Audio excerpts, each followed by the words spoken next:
Hi everyone, thank you for joining us today. In this video, where we're going to be reacting to a movie trailer on Andrew Tate. I've seen a few clips here and there of this guy, and I know he gets a lot of bad press. Not really seen a lot of stuff on him, but the stuff that I have seen, maybe there's more to it. Sometimes I think he makes sense. So I'm not entirely sure what it is that he's meant to have said, or maybe somebody could forward me something that I have missed. But I thought, let's check this out anyway. Let's see what it's all about, where he's coming from on this one. All right, let's go. I will say this because I say it on every single podcast. If they lock me up for some insane bullshit, Andrew Tate has been arrested. I didn't do it. The Matrix has attacked me. If I carry on with the trajectory I'm carrying on, they're going to put me in jail because I'm too influential. For the people watching at home, they just need to sit and understand that the system does not make rules for the good of you. It makes rules for the good of the people who make the rules. And a lot of the life paths laid out to the average man at home today is not for their own good. It's only going to lead them to depression and misery. Do you think you're a force for good? I absolutely not really know I'm a force for good because I'm a force for truth. And truth is a good thing. Without truth, we're going to end up in absolute tyranny and slavery, and we're already on our way there. I think there's a whole swath of the population, especially young men, that feel disenfranchised. I haven't put a magic spell on the world. The fact that people like what I say means that they agree with me deep inside. They may be afraid to say it themselves, but I am seen as a bastion of free speech and a bastion for masculinity as a whole, because a lot of men are largely forgotten about. There's no evidence in my files. I've done nothing wrong. Everybody knows I'm innocent. This is a huge injustice the way we see it. They should not be detained at this point. There are not even charges filed against them. People are trying to set him up to look like he's something that he's not. I mean the best for people. I want everyone to be successful. I want the world to be a better place. And I think the world's a better place based on the back of strong men who stand up for what they believe in. I think that's how the world's always been a better place. The Matrix programming says the opposite. They're telling us that to be a better place, all the men need to be weaklings and compassionate without any morals or without any hard lines or beliefs. And they must talk in a very, very soft way. And we need to be very, very compassionate and very, very tolerant and all these things. But if you look at history, the only times things were peaceful and nice is when strong men stood up with their swords and said, no, this is mine and this works this way. And no one's going to come fuck with it. I think that masculinity and strength is what makes things beautiful. It's what preserves things, and it's what we need more of. It's what's missing from the world. Masculine men have a duty to provide and protect those they care about. We have a duty to do things we don't feel like doing because we know we're supposed to do them. And it's your duty as a man to stand up and say, I want to be as important and strong and good-hearted and God-fearing as possible, and I need to work hard to achieve those things.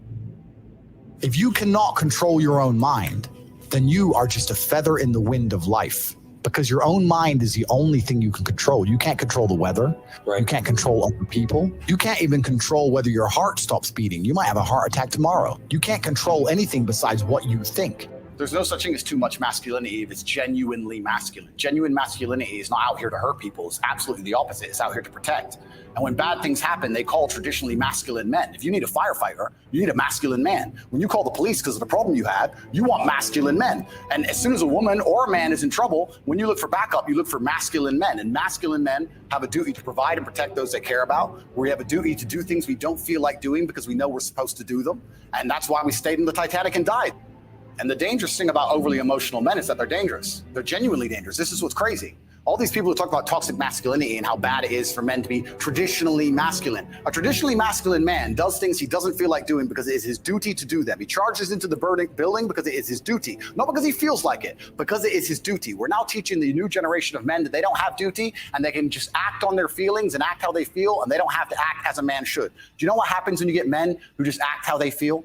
You get school shooters, you get violence, you get rapists. Men who do not control their emotions are dangerous. If you find a man who is stoic, he's not going to hurt people. He's going to sit and think about his actions very carefully, and he's going to be a good man who protects and provides for his family. You find a man who just acts out on impulse and does whatever he feels like, you're going to find a dangerous man. Sitting here telling men to cry more and act with their feelings, and it's okay to feel this way, that way, etc., and have no self-control. That is why we have the problems we have in the world. absolutely and utterly wrong. So when they talk about toxic masculinity, they have it completely inverse on its head, completely and utterly wrong. We need to be teaching stoicism. We need to be teaching young men to understand that the world is very, very difficult. It's hard to be a man. You're going to feel bad sometimes. You just suck it up and perform anyway. Not to sit there and cry your eyes out or blame other people. We live in a comfortable world now where people think, oh, it doesn't matter, it doesn't matter. But you know what? To some degree, it does matter. It does matter, and I'll tell you who it matters to. It matters to your soul, and it matters to God. I stand in the mirror with a pure heart.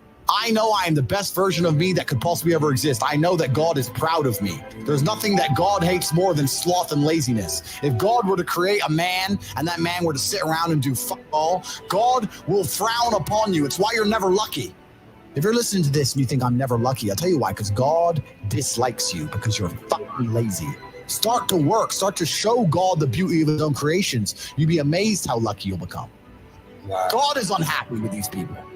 And inside their hearts, they're unhappy. We talk about depression, anxiety. That comes from self-loathing. You loathe your own weakness. You loathe your own laziness. This is what all of these things are. I don't feel depression. How can I feel depression when I'm the most powerful version of me that I could ever fucking be? How can I feel depression when I could squeeze my own hand hard enough to break my own bones? How can I feel depression when I've smashed and destroyed 68 people's faces in front of me, men who thought they could test me in fair combat?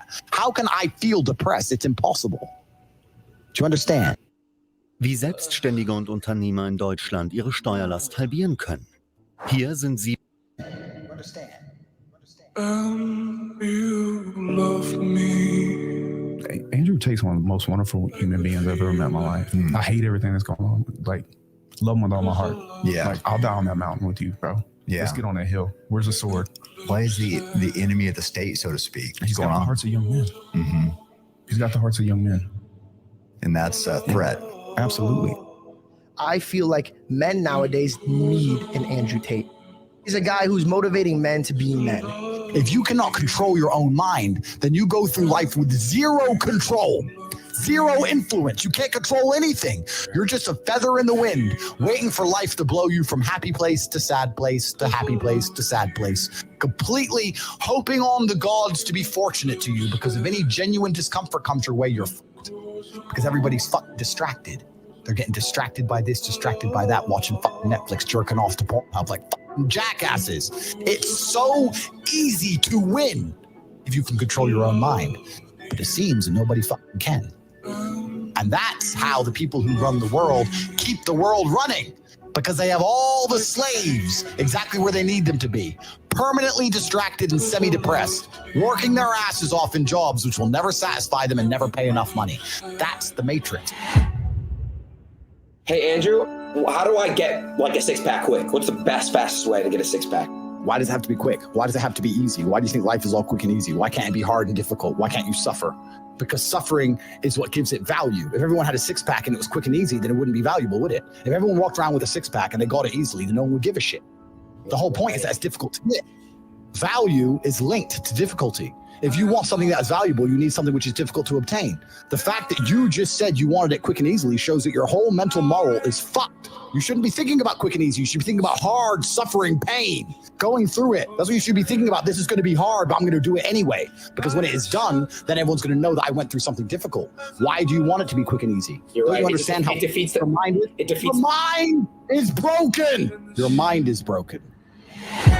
I say that life as a man is exceptionally difficult. I say the most beautiful and the most terrifying thing about being a man is you're born without value. Society doesn't care about you. You're only going to be cared about based on how useful you are. You have the chance to build yourself up and become a superhero if you're prepared to do the hard work and be indefatigable enough to never quit. But if you're going to stand around and wait for a handout, nobody's going to ever respect you. I think that the world's never going to think you're important unless you make yourself important.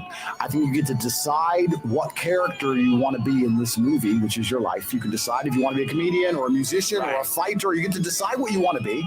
And if you work hard enough, you can become it. It's the denial that's going to hold you back the most. The people who go, yes, I'm wasting my potential. Those are the ones who have potential. The ones who stand up and go, I am wasting my potential. I could be anything and I am not that yet. They have a chance. This stream actually, like, I'm pretty sure changed like lives. I swear to God. Like, you changed lives just now. I hope so. Okay. Wow.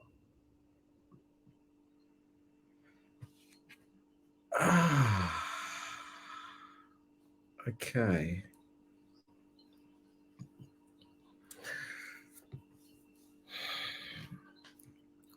I can see why he gets in a lot of trouble. Because of the way he says stuff. I can definitely see that. Wow. But a lot of the things that he says, though, make sense.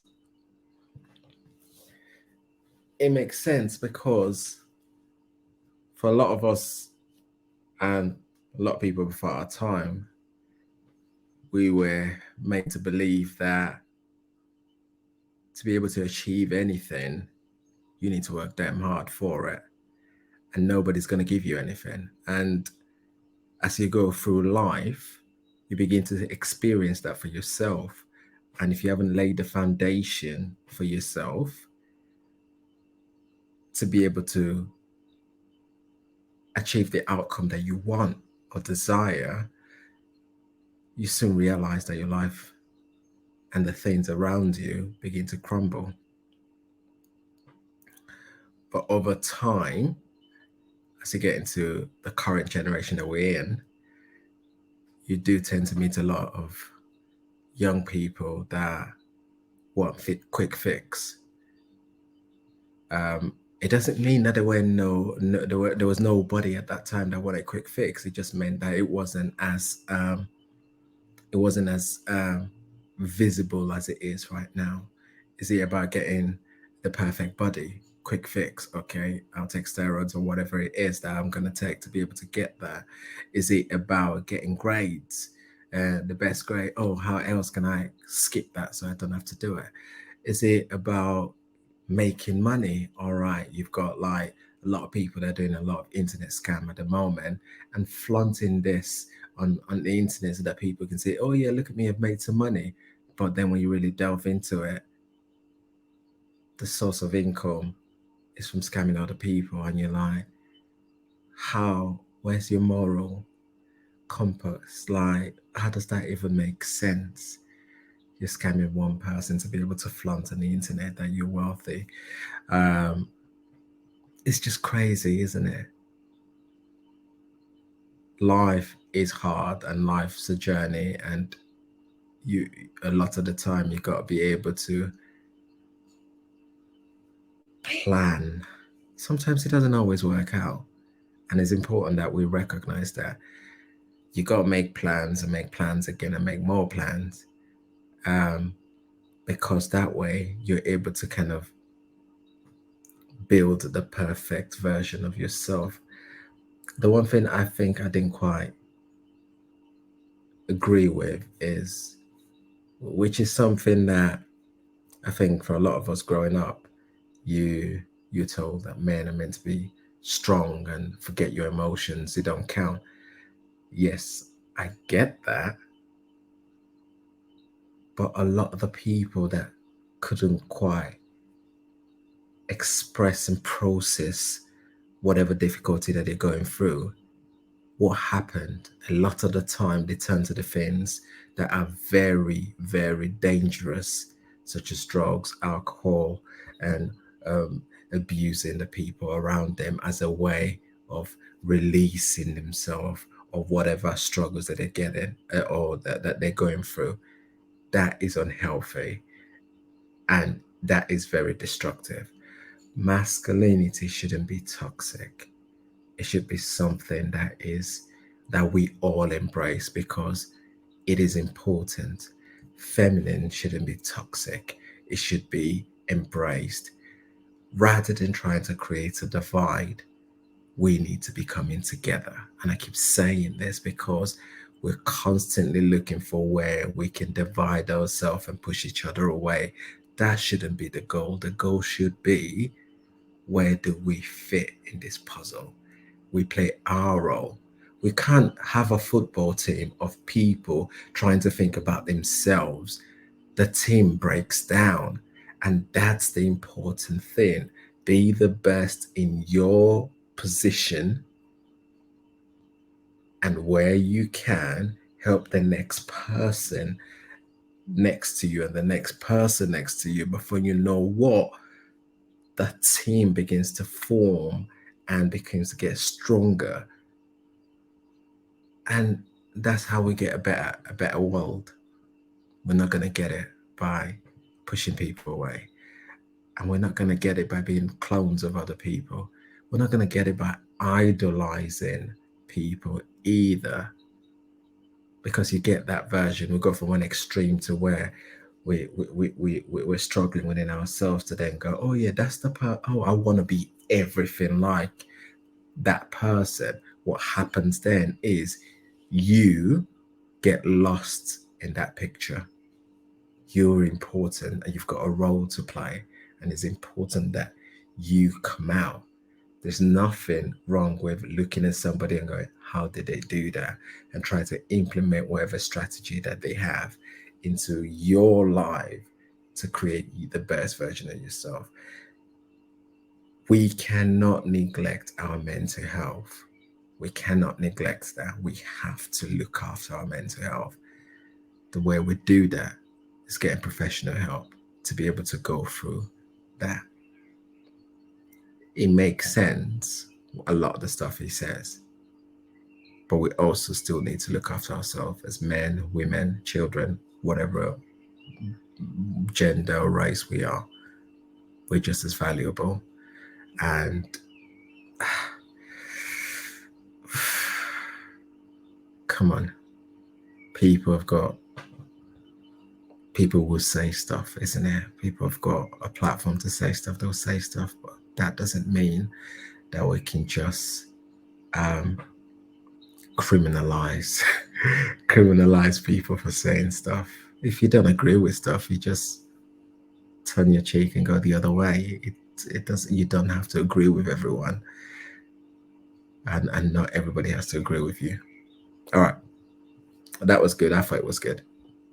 I thought it was something to unpick, and something that we can all reflect on, really. All right, I'm going to leave it there. Let me know your thoughts in the comment section below. Until next time, you make sure you look after yourself. It's been Kings. Peace. Bye for now.